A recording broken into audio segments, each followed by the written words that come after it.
श्री भक्तमाल में श्री नामदेव जी की भगवत भक्ति और गौ भक्ति। एक बार मुसलमानों के राजा सिकंदर लोदी ने श्री नामदेव जी को बुलवा करके कहा कि आप साहब से मिले हैं, उनका दर्शन करते रहते हैं, ऐसा मैंने सुना है, तो हमें भी साहिब से मिला दीजिए और कुछ विचित्र चमत्कार दिखाइए। श्री नामदेव जी ने कहा, यदि हम में कोई शक्ति या चमत्कार होता तो फिर खाने के लिए दिन भर धंधा ही क्यों करते। किसी प्रकार दिन भर धंधा सिलाई छपाई करने से जो कुछ भी मिल जाता है उसे संतों के साथ बांट करके खाता हूँ। उन्हीं संतों की सेवा के प्रताप से लोग मुझे भक्त कहते हैं और दूर दूर तक मेरा नाम फैल गया है। तभी आपने भी हमें यह अपने दरबार में बुलाया है। ये सुनकर के बादशाह ने कहा, आप इस मरी हुई गाय को जीवित कर दीजिए और अपने घर जाइए, नहीं तो कारागार में रहना पड़ेगा, क्योंकि तुम झूठे भगत बन करके लोगों को ठगते हो। तब आपने सहज स्वभाव से एक प्रार्थना का पद गा करके गाय को जीवित कर दिया और प्रभु कृपा का अनुभव करके सुखी हुए। ये देख करके बादशाह अति प्रसन्न हुआ और श्री नामदेव जी के चरणों में पड़ गया।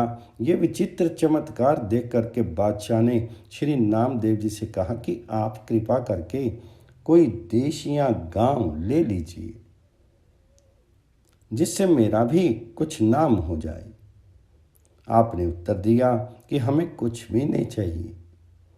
फिर बादशाह ने एक मणि जड़ित शैया आपको दी। श्री नामदेव जी उसे अपने सिर पर रख के चलने लगे। तब उससे कहा कि 10-20 आदमी मैं आपके साथ भेजता हूँ, वे इस पलंग को ले जाएंगे और आपके निवास स्थान तक पहुँचा देंगे। आपने बिल्कुल मना कर दिया और कहा कि यह भगवान जी के शयन का पलंग है, मैं उनका सेवक हूँ, अतः मुझे ही अपने सिर पर रख करके ले जाना चाहिए। फिर भी बादशाह ने कुछ रक्षक भेजे। आगे आपने विचारा कि ये मूल्यवान वस्तु है, इससे अनेक संकट आ सकते हैं, भजन में बाधा हो सकती है। इस कारण मार्ग में श्री जमुना नदी के अथाह जल में उस पलंग को डाल दिया। राजा को इसकी सूचना मिली तो वह चौंक करके आश्चर्य में पड़ गया। सिपाहियों से कहा, उन्हें शीघ्र बुला करके लाओ। श्री नामदेव जी फिर आए और बोले कि अब क्यों बुलाया। तब बादशाह ने कहा कि जो पलंग मैंने आपको दे दिया है, जरा उसे यहाँ ला करके कारीगरों को दिखा दीजिए, उसी प्रकार का नया दूसरा बनवाना है। श्री नामदेव जी बादशाह को लेकर नदी पर आए और जल में प्रवेश करके अनेक पलंग वैसे और उससे भी मूल्यवान निकाल कर डाल दिए और बादशाह से बोले, अब आप अपना पलंग पहचान लीजिए। ये देख करके उनकी शुद्ध बुद्ध जाती रही। इस वृत्तांत का वर्णन प्रियादास जी इस कविता में इस प्रकार करते हैं। नृप सोमलेच्छ बोली, कहीं मिले साहब को दीजिए मिलाए करामात दिखाइए। होए करामात तो पे काहे को कसब करे, भरे दिन एपे बाटी संतन को खाइए। ताही के प्रताप आप इही लो बुलाओ, हमें दीजिए जीवाए गाय घर चली जाइए। दई ले जीवाए गाय सहज सुभाए ही में, अति सुख पाए परयो मन भाइये। लेवो देश गांव जाते मेरो कछु नाव, होए चाहिए न कछु दई सेज मनी भई है। धरी लई शीस देऊ संग 10-20 नर, नाही करी आए जल मांझ डारी दई है। भूप सुनी चौकी परियो ल्यावो फेरी आए कहो, कहीं नेकु आने के दिखावो कीजिए नहीं है। जलते निकासी बहु भांति गही डारी, तट लीजिए पिछानी देखी सुधी बुद्धि गई है। गहन नामदेव जी की भक्ति का महात्म्य। श्री नामदेव जी की करामात देख करके बादशाह भयवश उनके चरणों में गिर पड़ा और प्रार्थना करने लगा कि मुझे ईश्वर के दंड से बचा लीजिए। श्री नामदेव जी ने कहा, यदि क्षमा चाहते हो तो एक बात करो कि पुनः इस प्रकार कभी किसी साधु को दुख मत देना। इसे बादशाह ने स्वीकार कर लिया। फिर उन्होंने कहा कि फिर अब कभी मुझे मत बुलाना। ऐसा कहकर के श्री नामदेव जी वहाँ से चल दिए। उनकी इच्छा हुई कि पहले पंडरीनाथ जी के मंदिर में चलो, प्रभु के नाम गुण कीर्तन का नित्य नेम पूरा कर लूँ। मंदिर पर गए तो द्वार पर बहुत भीड़ भाड़ दिखाई पड़ी। जूतों की चोरी की शंका से शायद मन एकाग्र ना हो, इसलिए कपड़े में लपेट करके जूतों को कमर में बांध लिया। हाथों में भीड़ को हटा करके भीतर गए। दर्शन करके पदगान आरंभ करना ही चाहते थे कि किसी ने जूतों को देख लिया और रुष्ट होकर के 5-7 चोटें लगाई। फिर धक्का दे करके मंदिर से बाहर निकाल दिया। हम तो श्री नामदेव जी के मन में पंडों के इस व्यवहार से थोड़ा भी क्रोध नहीं आया। आप श्री नामदेव की मंदिर के पिछवाड़े जाकर के बैठ के और भगवान जी से कहने लगे कि प्रभु, आपने ये बहुत ही अच्छा किया कि मुझ में मार लगाई, मेरे अपराध का दंड तुरंत ही दे दिया। अब नित्य नियम के अनुसार पद गाता हूँ, सुनो। ये कहकर के नामदेव जी पद गाने लगे, जिसे सुनते ही भगवान जी का हृदय करुणा से भर गया। भक्त को विरह व्यथित और दीन देख करके प्रभु व्याकुल हो गए। संपूर्ण मंदिर को घुमा करके श्री नामदेव जी की ओर द्वार करके कर दिया। ये देख करके जितने भी वेद पाठी पंडा पुजारी थे, सबके मुख की कांति क्षीण हो गई। सब ऐसे फीके पड़ गए मानो जैसे उतरने से मोती फीका हो जाता है। अब उनके हृदय में श्री नामदेव जी के प्रति बड़ी भारी श्रद्धा भक्ति उत्पन्न होगी।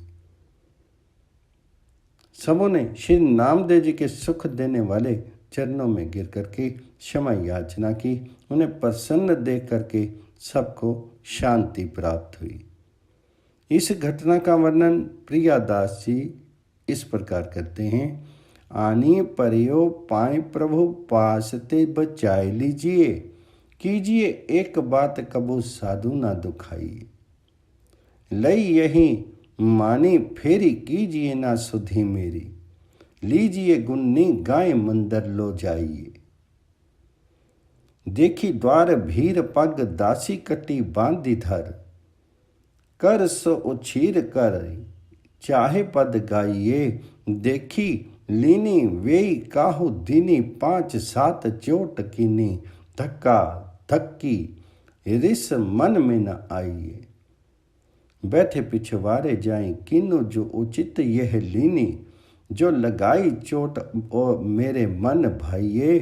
कान दे के सुनो अब चाहत ना और कछु, ठौर मोको यही नित्य नेम पद गाइए। सुनत ही आनी करी करना विकल भय, फेरियो द्वार इते गही मंदिर फिराइए। जेतिक वे सोती मोती आब सी उतरी गई, भई ही ये प्रीति गहे पाम सुखदाई। श्री भक्तमाल में श्री नामदेव जी सर्वत्र भगवत दर्शन। एक बार अकस्मात ही सायंकाल में श्री नामदेव जी के घर में आग लग गई, पर आप तो जल थल और अग्नि में सर्वत्र अपने प्यारे प्रभु को ही देखते थे। अतः अपने घर में जो दूसरे सुंदर पदार्थ घी गुड़ आदि जलने से रह गए थे, उन्हें भी उठा उठा कर जलते हुई आग में डालते हुए प्रार्थना करने लगे। हे नाथ, इन सब वस्तुओं को भी स्वीकार कीजिए। भक्त की ऐसी सुंदर भावना देख करके भगवान जी ने प्रकट होकर के दर्शन दिया और हंस करके बोले कि अत्यंत कोमल मुझ श्याम सुंदर को तीक्ष्ण असह्य अग्नि की ज्वाला में ही देखते हो। श्री नामदेव ने कहा, प्रभु ये आपका भवन है, आपके अतिरिक्त दूसरा कौन यहाँ आ सकता है। ये सुन करके प्रभु प्रसन्न होगे और अग्नि शीतल होगी। प्रसन्न हुए भगवान जी ने अपने हाथों से नामदेव जी का सुंदर छप्पर छा दिया। सुबह होते ही लोगों ने वैसा सुंदर छप्पर देखा तो आश्चर्य में पड़ गए और नामदेव जी से पूछने लगे कि ये किसने छाया है। जिसने ये छाया है उसे बता दो तो हम भी छुआ लें। जितनी मजदूरी वह मांगेगा हम उतनी दे देंगे। नामदेव जी ने कहा, ऐसे छप्पर की छवाई के लिए तन मन प्राण सब देने पड़ते हैं। इस घटना के संबंध में प्रियादास जी इस प्रकार से कविता में कहते हैं, ओचक ही घर मांझ सांझ ही अग्नि लागी, बरो अनुरागी रही कई सौ डारिये, कहे अहो नाथ सब कीजिए जो अंगीकार, हसे सकुमार हरि मोहि को निहारी। तुमरो भवन और सके कोई आए, इहाँ भय यो प्रसन्न छानी, छाई आप सारिये, पूछे अग्नि पूछे आनी, लोग कौन छाई हो छवाई, दीजिए दीजिए जोई भावे तन मन प्राण बारी।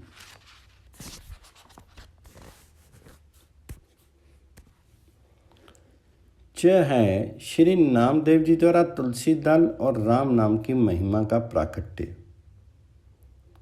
पंढरपुर में एक बहुत बड़ा धनी सेठ रहता था। उसके यहाँ तुलादान का उत्सव हुआ। उसने अपने को सोने से तोल करके नगर के सभी लोगों को सुना दिया। सेठ ने लोगों से पूछा, कोई रह तो नहीं गया। तब लोगों ने कहा, श्री नामदेव जी भगवान जी के बड़े प्रेमी संत हैं, वे रह गए हैं। सेठ ने कहा, उन्हें बुला कर लाओ। सेठ के नौकर मुनीम बुलाने गए। दान ब्राह्मणों को दो, हमें कुछ भी नहीं चाहिए, ये कह करके बड़भागी श्री नामदेव जी ने पहली और फिर दूसरी बार लोगों को वापस लौटा दिया। जाने से मना कर दिया, पर तीसरी बार अति आग्रह देख करके आप सेठ के घर आए और सेठ जी से बोले, तुम बड़े भाग्यशाली हो, कहो हमसे क्या चाहते हो। तो सेठ जी ने कहा, आप मेरे द्वारा दिए गए कुछ धन को स्वीकार कीजिए जिससे मेरा कल्याण हो। नामदेव जी ने कहा, तुम्हारा कल्याण हो तो गया, अब मुझे कुछ देने की आपकी प्रबल इच्छा है तो दीजिए। श्री नामदेव जी एकमात्र प्रिय सर्वस्व तो श्री गोविंद चरण प्रिय श्री तुलसी है। ऐसे श्री तुलसी के पत्ते में आधा राम नाम अर्थात केवल रा लिख करके उसे दिया और कहा कि इसके बराबर तोल करके दे दीजिए। सेठ ने अभिमान पूर्वक कहा, महाराज क्यों हंसी करते हो, इतने थोड़े से सोने से क्या होगा, कृपा करके कुछ अधिक लीजिए जिससे मुझ दाता की हंसी ना हो। नामदेव जी ने कहा, इसके बराबर सोना तोलकर देखो तो सही, फिर देखो कि क्या विचित्र खेल होता है। यदि तुम इसके बराबर पूरा करके सोना दे दोगे तो मैं तुम पर प्रसन्न हो जाऊंगा। ये सुनकर सेठ जी एक तोलने का कांटा ले आए और एक और तुलसी पत्र तथा दूसरी ओर सोना चढ़ाया। उस समय बड़ा विचित्र आश्चर्य हुआ, सोने का ढेला तुलसी पत्र से बराबर नहीं हुआ। सेठ जी उदास हो गए। जिससे 5 सात मन तोला जा सके ऐसा बड़ा तराजू मंगवाया। उस पर एक और तुलसी पत्र, दूसरी ओर घर भर का संपूर्ण सोना चांदी आदि रखा।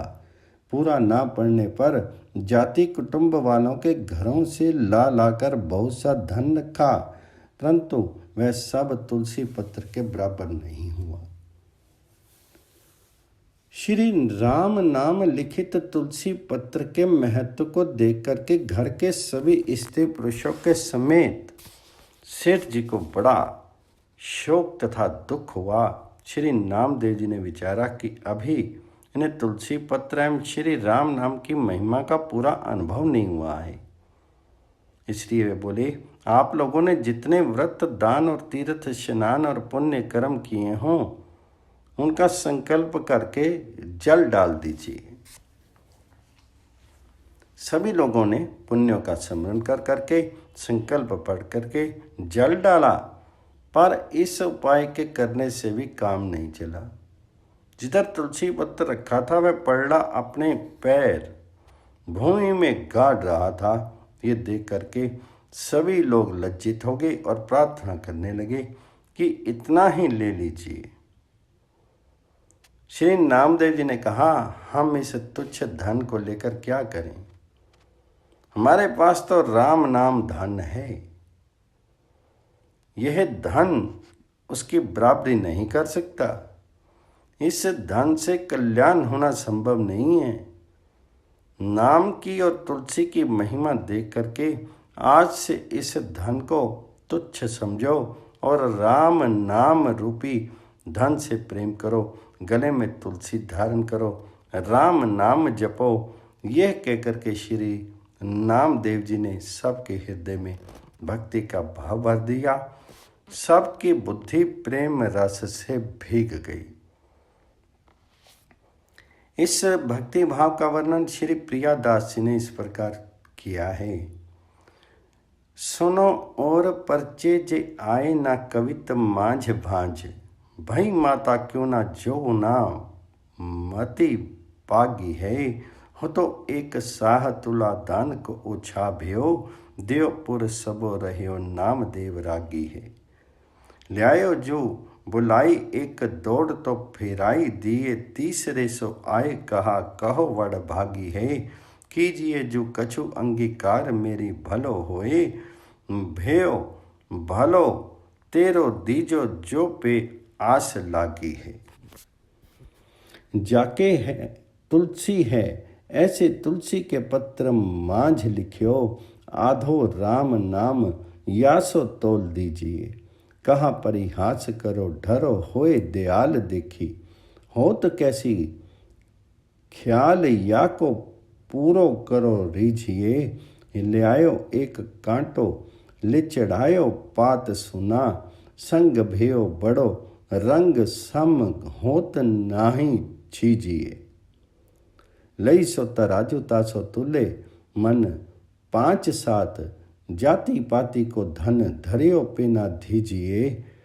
परयो सोच भारी दुख पावो नर नारी, नाम देव जो बिचारे एक और काम कीजिए।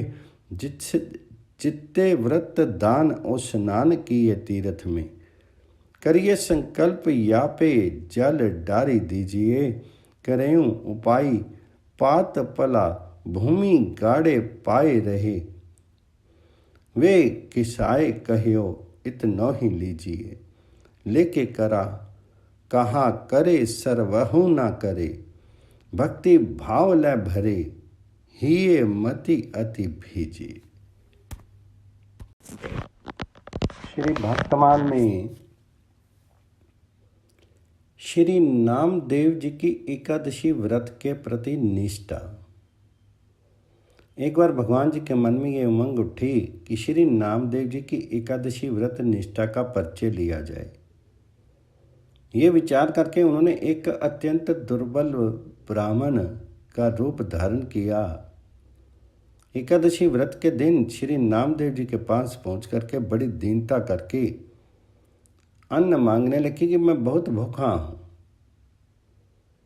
कई दिन से भोजन प्राप्त नहीं हुआ है, कुछ अन्न दो।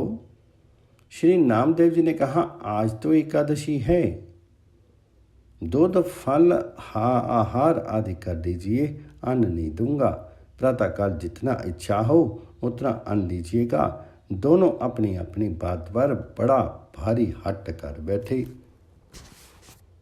इस बात का शोर चारों ओर फैल गया। लोग इकट्ठे हो गए और श्री नामदेव जी को समझाने लगे कि इस भूखे ब्राह्मण का क्रोध क्यों करते हो। तुम ही मान जाओ, इसे कुछ अन्न दे दो। श्री नामदेव जी नहीं माने। दिन के चौथे पहर के बीतने पर उस भूखे ब्राह्मण देव ने इस प्रकार पैर फैला दिए कि मानो मर के। गांव के लोग श्री नामदेव जी के भाव को नहीं जानते थे, अतः उन लोगों ने श्री नामदेव जी के सिर ब्राह्मण हत्या लगा दी और उनका समाज से बहिष्कार कर दिया। पर नामदेव जी बिल्कुल चिंतित नहीं हुए। अपने नियम के अनुसार जागरण और कीर्तन करते हुए श्री नामदेव जी ने रात बिताई। प्रातःकाल चिता बना करके उस ब्राह्मण के मृतक शीर को गोद में लेकर के उस पर बैठ के कि हत्यारे शीर को न रख करके प्रायश्चित स्वरूप उसे भस्म कर देना ही उत्तम है। उसी समय भगवान प्रकट हो गए और मुस्कुराकर कहने लगे कि मैंने तो तुम्हारी परीक्षा ली थी। तुम्हारी एकादशी व्रत की सच्ची निष्ठा मैंने देख ली है। मेरे मन को बहुत ही प्यारी लगी। मुझे बड़ा सुख हुआ। इस प्रकार दर्शन दे करके भगवान अंतर्ध्यान हो गए। लोगों ने जब ये लीला देखी तो श्री नामदेव जी के चरणों में आकर के गिरे और प्रीति में चरित्र देख करके सभी भक्त हो गए। एक बार एकादशी की रात्रि को जागरण कीर्तन हो रहा था। भगवत भक्तों को बड़ी प्यास लगी। तब श्री नामदेव जी जल लाने के लिए नदी पर गए। प्रेत भय से दूसरों को जाने का साहस नहीं था। श्री नामदेव जी को आया देख करके महाविकराल रूपधारी प्रेतराज अपने साथियों समेत आकर के चारों ओर फेरी लगाने लगा। उसका स्वरूप एवं उसकी माया देख करके श्री नामदेव जी थोड़ा भी भयभीत नहीं हुए। उसे अपने इष्ट का ही स्वरूप माना और उन्होंने फेंट से झांझ निकाल करके तत्काल एक पद गाया और प्रणाम किया। भगवान तो बड़े ही दयालु हैं। प्रेत रूप ना जाने कहाँ गया। शोभा धाम श्याम सुंदर प्रकट हो गए, जिनका दर्शन करके श्री नामदेव जी परम प्रसन्न हुए और जल ला करके भक्तों को पिलाया।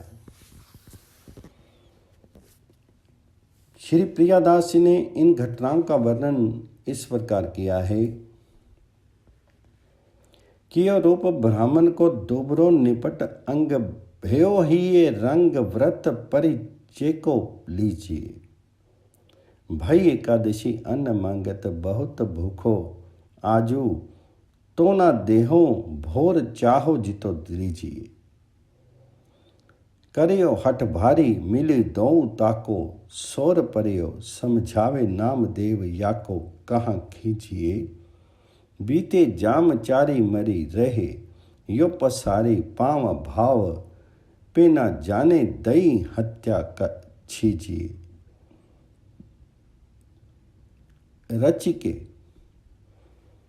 चिता को विप्र गोद लेके बैठ जाए दियो मुस्काई में परीक्षा लीनी तेरी है।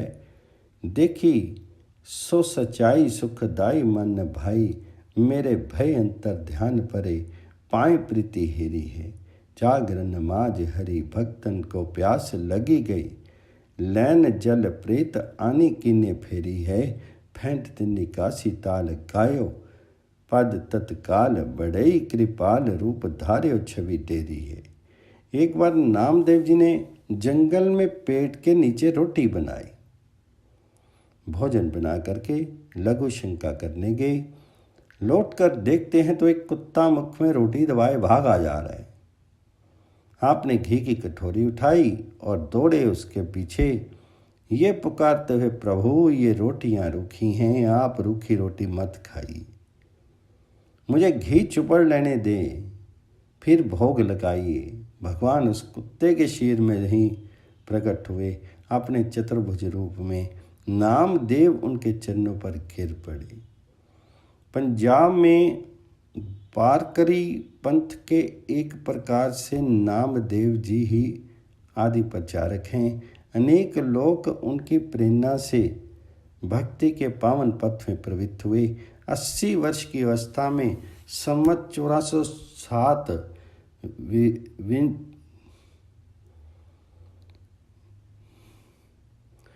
नश्वर देह त्याग करके ये परम धाम पधारे। श्री भक्तमाल में श्री जयदेव जी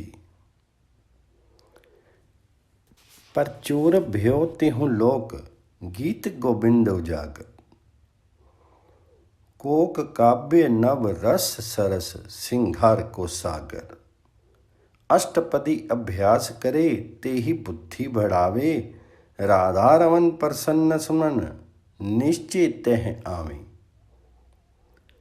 संत सरोरु षंड को पद्मापति सुख जनक रवि, जय देव कवि नृप चकवे, खंड मंडलेश्वर आन कपि।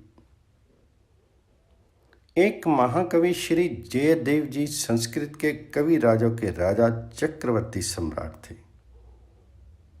शेष दूसरे सभी कवि आपके सामने छोटे बड़े राजाओं के समान थे। आपके द्वारा रचित गीत गोविंद महाकाव्य तीनों लोकों में बहुत अधिक प्रसिद्ध एवं उत्तम सिद्ध हुआ। यह गीत गोविंद माधुर्य भावपन काव्य साहित्य के नव रसों का और विशेष करके उज्जवल एवं सरस श्रृंगार रस का सागर है। इसकी अष्टपदियों का जो कोई नित्य अध्ययन एवं गान करे उसकी बुद्धि पवित्र एवं प्रखर होकर के दिन प्रतिदिन बढ़ेगी। जहाँ अष्टपदियों का प्रेम पूर्वक गान होता है वहाँ उन्हें सुनने के लिए भगवान श्री राधा रमन जी अवश्य आते हैं और सुनकर के प्रसन्न होते हैं। श्री पद्मावती जी के पति श्री जयदेव जी संत रूपी कमल वन को आनंदित करने वाले सूर्य के समान इस पृथ्वी पर अवतरित हुए। श्री जयदेव जी का चरित्र संक्षेप में इस प्रकार है। प्रसिद्ध भक्त कवि जयदेव का जन्म लगभग 600 वर्ष पूर्व बंगाल के वीरभूमि जिले के अंतर्गत केंद्र बिल्व नामक ग्राम में हुआ। इनके पिता का नाम भोजदेव और माता का नाम वामा देवी था। ये भोजदेव कान्य कुब्ज से बंगाल में आए हुए पंच ब्राह्मणों में भारद्वाज गोत्रज श्री हर्ष के वंशज थे। माता पिता बाल्यकाल में जयदेव को अकेला छोड़ करके चल बसे थे। ये भगवान जी का भजन करते हुए किसी प्रकार अपना निर्वाह करते थे। पूर्व संस्कार बहुत अच्छे होने के कारण इन्होंने कष्ट में रहकर भी बहुत अच्छा विद्या अभ्यास कर लिया था और सरल प्रेम के प्रभाव से भगवान श्री कृष्ण की परम कृपा के अधिकारी हो गए थे। इनके पिता को निरंजन नामक उसी गांव के एक ब्राह्मण के कुछ रुपए देने थे। निरंजन ने जयदेव को संसार से उदासीन जान करके उनकी भगवत भक्ति से अनुचित लाभ उठाने के विचार से किसी प्रकार उसके घर द्वार हत्याने का निश्चय किया। उसने एक दस्तावेज बनाया और आकर के जयदेव से कहा, देव जयदेव, मैं तेरे राधा कृष्ण को और गोपी कृष्ण को नहीं जानता। या तो अभी मेरे रुपए ब्याज समेत दे दे, नहीं तो इस दस्तावेज पर सही करके घर द्वार पर मुझे अपना कब्जा कर लेने दे। जयदेव तो सर्वथा निष्प्रेह थे। उन्हें घर द्वार में रत्ती भर भी ममता नहीं थी। उन्होंने कलम उठा करके उसी क्षण दस्तावेज पर हस्ताक्षर कर दिए। निरंजन कब्जा करने की तैयारी से आया ही था। उसने तुरंत घर पर कब्जा कर लिया। इतने में ही निरंजन की छोटी कन्या दौड़ती हुई अपने घर से आकर के निरंजन से कहने लगी, बाबा जल्दी चलो, घर में आग लग गई, सब जल गया।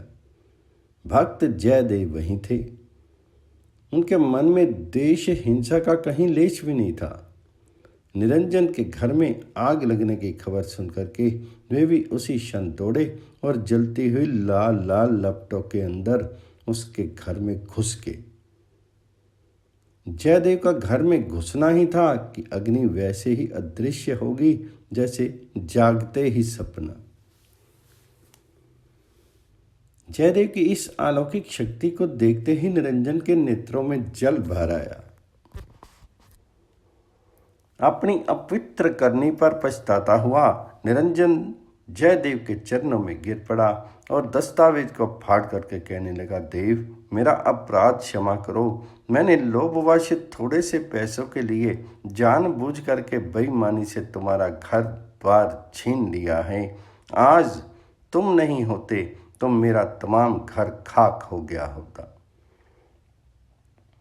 धन्य हो तुम। आज मैंने भगवत भक्त का प्रभाव जाना। उसी दिन से निरंजन का हृदय शुद्ध हो गया और वह जयदेव के संग से लाभ उठा करके भगवान जी के भजन कीर्तन में समय बिताने लगा।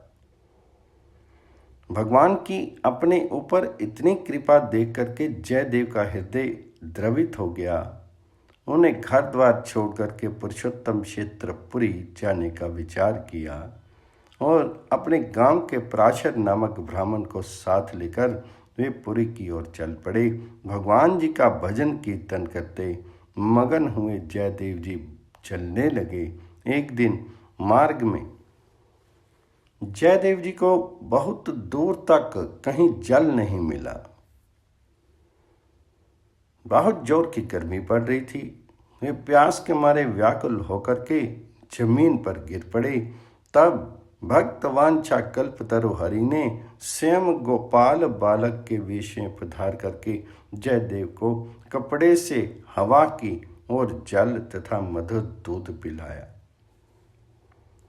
तदनंतर मार्ग बतलाकर उन्हें शीघ्र पुरी पहुंचा दिया। अवश्य भगवान को छद्म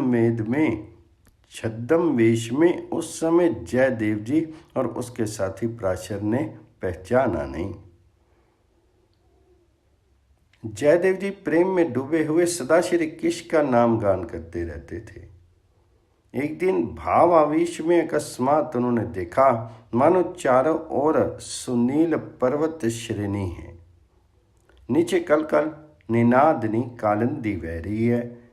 यमुना तीर पर कदम के नीचे खड़े हुए भगवान श्री कृष्ण मुरली हाथ में लिए मुस्कुरा रही हैं। ये दृश्य देखते ही जयदेव के मुख से अकस्मात ये गीत निकल पड़ा।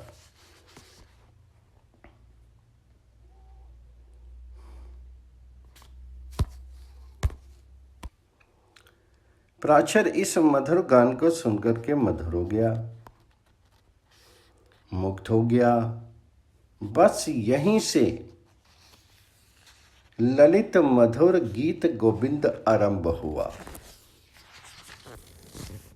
कहा जाता है कि यही जयदेव जी को भगवान जी के 10 अवतारों के प्रत्यक्ष दर्शन हुए और उन्होंने जय जगदीश हरे की देर लगा करके 10 अवतारों की क्रमशः स्तुति गाई। कुछ समय बाद जब उन्हें बाह्य ज्ञान हुआ तब पराशर को साथ लेकर वे चले भगवान श्री जगन्नाथ जी के दर्शन करने। भगवान जी के दर्शन प्राप्त करके जयदेव जी बहुत प्रसन्न हुए। उनका हृदय आनंद से भर गया। वे पुरुषोत्तम क्षेत्र पुरी में एक विरक्त सन्यासी की भांति रहने लगे। उनका कोई नियत स्थान नहीं था। प्रायः वृक्ष के नीचे ही वे रहा करते और भिक्षा द्वारा क्षुधा निवृत्ति करते। दिन रात प्रभु का भजन चिंतन और गुणगान करना ही उनके जीवन का एकमात्र कार्य था। कह है जयदेव जी श्री जगन्नाथ जी के स्वरूप।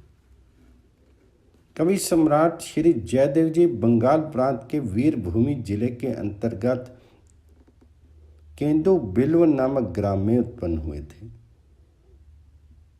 आपका वैराग्य ऐसा प्रखर था कि एक वृक्ष के नीचे एक ही दिन निवास करते थे, दूसरे दिन दूसरे वृक्ष के नीचे आसक्ति रहित रहते थे। जीवन निर्वाह करने की अनेक सामग्रियों से आप केवल एक गुदड़ी और एक कमंडलू ही अपने पास रखते थे और कुछ नहीं। सुदेव नाम के एक ब्राह्मण के कोई संतान नहीं थी। उसने श्री जगन्नाथ जी से प्रार्थना की कि यदि मेरे संतान होगी तो पहली संतान आपको अर्पण कर दूंगा। कुछ समय के बाद उसके एक कन्या हुई और जब 12 वर्ष की विवाह के योग्य होगी तो उस ब्राह्मण ने श्री जगन्नाथ जी के मंदिर में उस कन्या पद्मावती को ला करके प्रार्थना की कि हे प्रभु, मैं अपनी प्रतिज्ञा के अनुसार आपको भेंट करने के लिए ये कन्या लाया हूँ। उसी समय श्री जगन्नाथ जी ने आज्ञा दी कि परम रसिक जयदेव नाम के एक जो भक्त हैं वे मेरे ही स्वरूप हैं, अतः इसे अभी ले जा करके उन्हें अर्पण कर दो और उनसे कह देना कि जगन्नाथ जी की ऐसी ही आज्ञा हुई है। भगवान की आज्ञा पाकर के वह ब्राह्मण वन में वहां गया जहां कविराज राजभक्त श्री जयदेव जी बैठे थे और उनसे बोला, हे महाराज, आप मेरी इस कन्या को पत्नी रूप से अपनी सेवा में लीजिए, जगन्नाथ जी की ऐसी आज्ञा है। जयदेव जी ने कहा, जगन्नाथ जी की बात जाने दीजिए, वे यदि हजारों स्त्रियां सेवा में रखें तो उनकी शोभा है, परंतु हमको तो एक ही पहाड़ के समान भार वाली हो जाएगी, अतः अब तुम कन्या के साथ यहाँ से लौट जाओ। ये भगवान की आज्ञा को भी नहीं मान रहे हैं। ये देख करके ब्राह्मण खींच गया और अपनी लड़की से बोला, मुझे तो जगन्नाथ जी की आज्ञा शिरोधार्य है, मैं उसे कदापि टाल नहीं सकता हूँ, तुम इनके ही समीप स्थिर होकर रहो।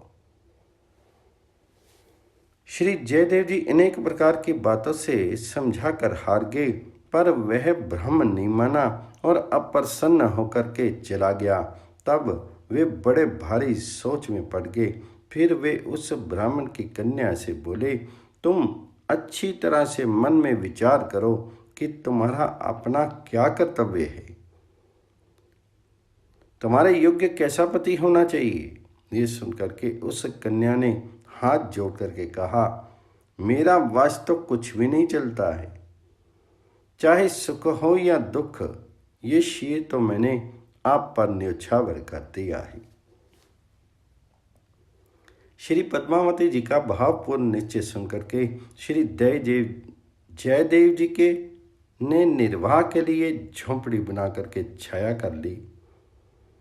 अब छाया हो गई तो उसने भगवान श्याम सुंदर की एक मूर्ति सेवा करने के लिए पधरा ली। पश्चात मन में आया कि परम प्रभु की ललित लीलाएं जिनमें वर्णित हों ऐसा एक ग्रंथ बनाऊं।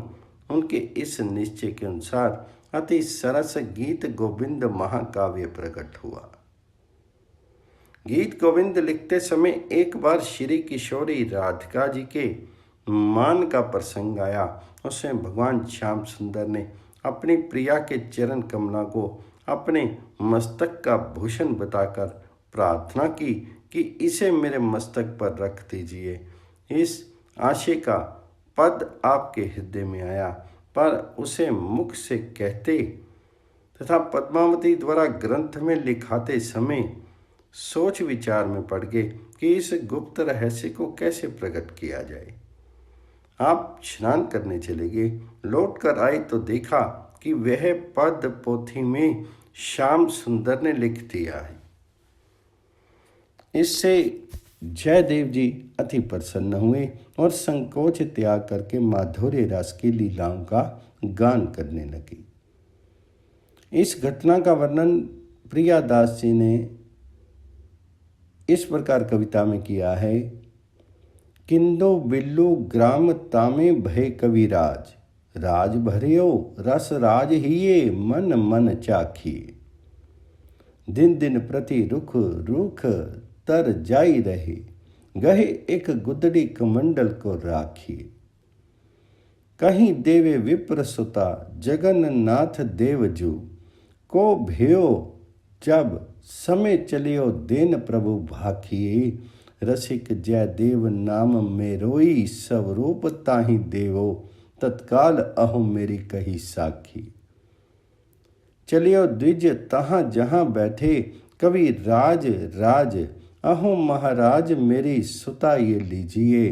कीजिए विचार अधिकार विस्तार।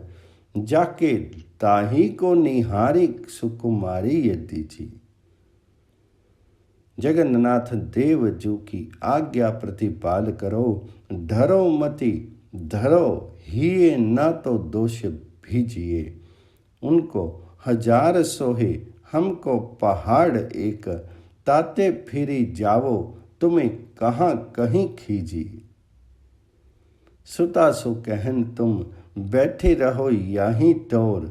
आज्ञा सिर मोर मोपे नाही जाती टारी है।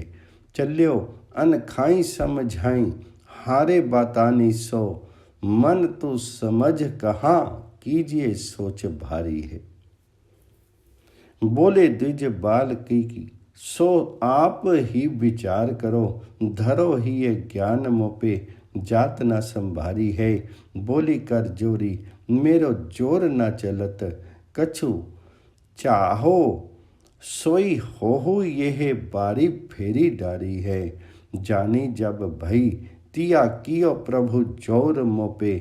तो पे एक झोंपड़ी की छाया कर लीजिए।